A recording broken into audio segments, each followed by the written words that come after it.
Students, this is Bindu Kumar and welcome to doubt clear. आज हम लोग हिस्ट्री का 12th लेक्चर करने वाले हैं, the strange case of Britain. Strange मतलब अजीब या अलग।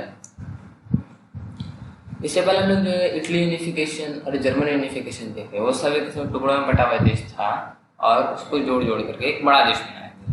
लेकिन ब्रिटेन के साथ एक अलग ही किस्सा क्या था वो भी हम लोग पढ़ेंगे।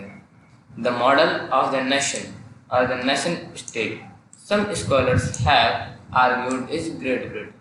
कुछ विद्वानों का मानना ये था कि किसी देश को या फिर देश का जो मॉडल है उसको ग्रेट ब्रिटेन की तरह होना चाहिए।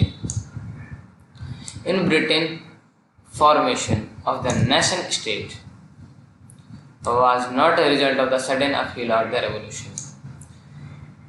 ब्रिटेन 1800 से पहले नहीं था, इसीलिए यहाँ पर ये लाइन लिखा गया है जो ब्रिटेन का फॉर्मेशन हुआ है ये कोई अचानक सडन अपहील यानी उथल पुथल या रेवोल्यूशन का कारण से नहीं हुआ है। It was the result of a long drawn out process. ये एक बहुत लंबा समय से चलने वाले प्रक्रिया का परिणाम है।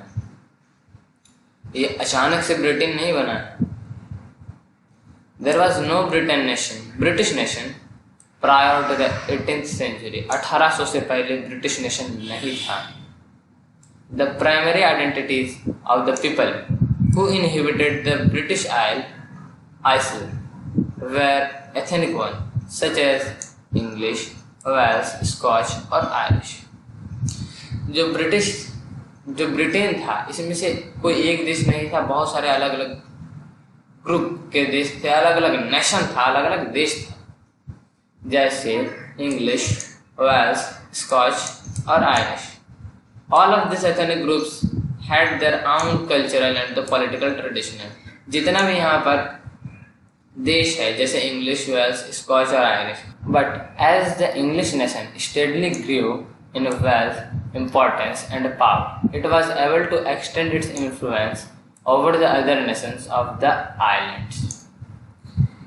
सभी लोगों के पास अपना ट्रेडिशन तो था, अपना कल्चर तो था, लेकिन जैसे जैसे इंग्लिश नेशन जो था वो उसके पास पैसा आने लगा, उसका पावर बढ़ने लगा, वो अपना प्रभाव दूसरे देशों पर डालने लगा, मतलब अपना धर्म दूसरे देशों पर थोपने लगा। The English Parliament, which had seized the power from the monarch in 1688 at the end of the protracted conflict, was जो इंग्लिश पार्लियामेंट था, इंग्लिश नेशन था उसी का इंग्लिश पार्लियामेंट होगा। जो इंग्लिश पार्लियामेंट था वो 1688 में मोनार्क से उसका सारा पावर छीन लिया, मतलब सारा पावर इंग्लिश नेशन के पास आ चुका है। Was instrument through which the nation state with the England at its center came to be forgotten. ये इंग्लिश नेशन कौन था? ये इंग्लिश नेशन था इंग्लैंड, है ना। तो मतलब ये जैसे पावर छीना उसके बाद फिर क्या किया, इंग्लैंड को पूरा ब्रिटेन का सेंटर बना दिया। ठीक है, जिस तरह हम लोग किसी देश का कैपिटल बनाते हैं, देश का राजधानी, उसी तरह पूरा ये ब्रिटेन का राजधानी बन गया, यानी सेंटर बन गया England. The act of union 1707 between the England and the Scotland was resulted in the formation of the United kingdom of great Britain, meant in effect that England was able to impose its influence on Scotland. 1707 में Scotland England के साथ एक संधि किया और इसके कारण से ग्रेट ब्रिटेन का फॉर्मेशन हुआ, United kingdom of great Britain का फॉर्मेशन हुआ।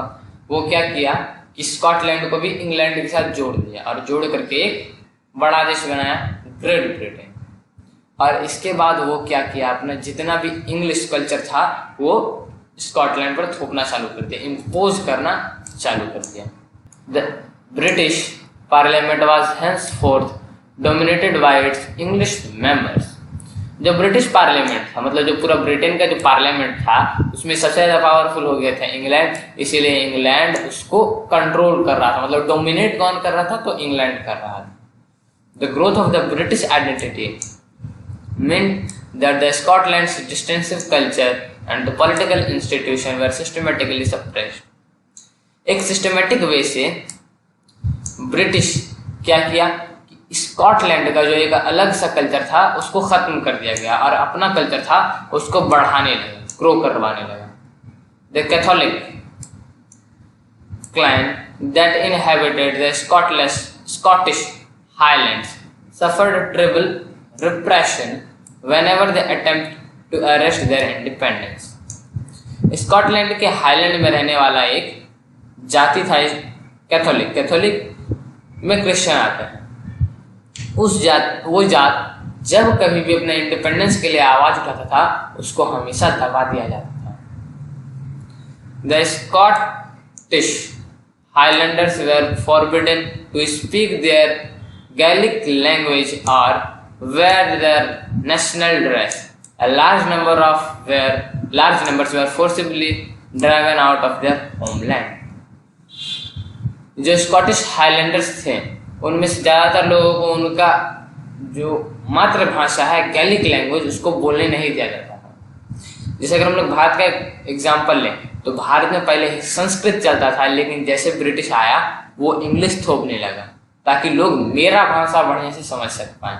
उसी तरह स्कॉटिश के साथ भी हुआ, जो उनका मदर लैंग्वेज था गैलिक उसको बोलने से मनाही लग गया और उनका जो नेशनल ड्रेस था उसको भी अब कोई पहन नहीं सकता था। इसी कारण ज़्यादातर लोग जो है स्कॉटलैंड को छोड़ दिए। ज़्यादातर जो लोग थे वो स्कॉटलैंड को छोड़ दिए, अपने होमलैंड अपने मातृभूमि को छोड़ दिए। The Ireland suffered a similar fate. जिस तरह स्कॉटलैंड का साथ से सारा दिक्कत आ रहा था उसी तरह का दिक्कत आ रहा था आयरलैंड के साथ। It was the country deeply divided between the Catholics and the Protestants. ये जो देश था इसमें से दो तरह के ग्रुप थे, एक था कैथोलिक और एक था Protestant. The English helped the Protestants of the Ireland to establish their dominance over a large Catholic country. जो ब्रिटिश था, जो इंग्लिश था, वो प्रोटेस्टेंट का हेल्प किया और मदद किया ताकि वो कैथोलिक को दबा सक पाए, डोमिनेट कर सके उसको। The Catholic revolts against the British domination were suppressed. जितना भी डोमिनेशन ब्रिटिश डोमिनेशन के खिलाफ कैथोलिक आवाज उठाया उसको दबा दिया गया। After a failed revolt led by the Wolfton and his united Irishmen, Ireland was forcibly incorporated into the United Kingdom in 1801. 1798 में वॉल्फटॉन एक विद्रोह किया। इस विद्रोह को भी अंग्रेज कुचल दिया और इसको कुचलने के बाद अंग्रेज एक और काम क्या किया कि वो आयरलैंड को भी यूनाइटेड किंगडम में शामिल कर लिया। इससे पहले वो स्कॉटलैंड को शामिल कर लिया था, अब वो आयरलैंड को भी शामिल कर लेता है। और ये किस साल करता है? 1801। A new British nation was formed through a propagation of a dominant English culture.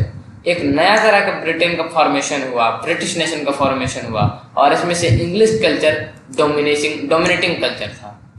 The symbol of the new Britain flag, एक नया ब्रिटेन फ्लैग बनाया गया, नया एंथम बनाया गया और इंग्लिश लैंग्वेज को एक्टिवली प्रमोट किया गया। ठीक है, मतलब जो इंग्लिश लैंग्वेज था सभी लोगों को उसी को बोलना है।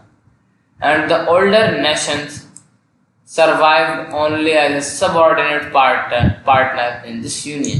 अगर हम लोग देखें तो इसमें से ढेर सारा देश को शामिल तो कर लिया अपने यूनियन में, लेकिन वो सब के सब सबऑर्डिनेट थे।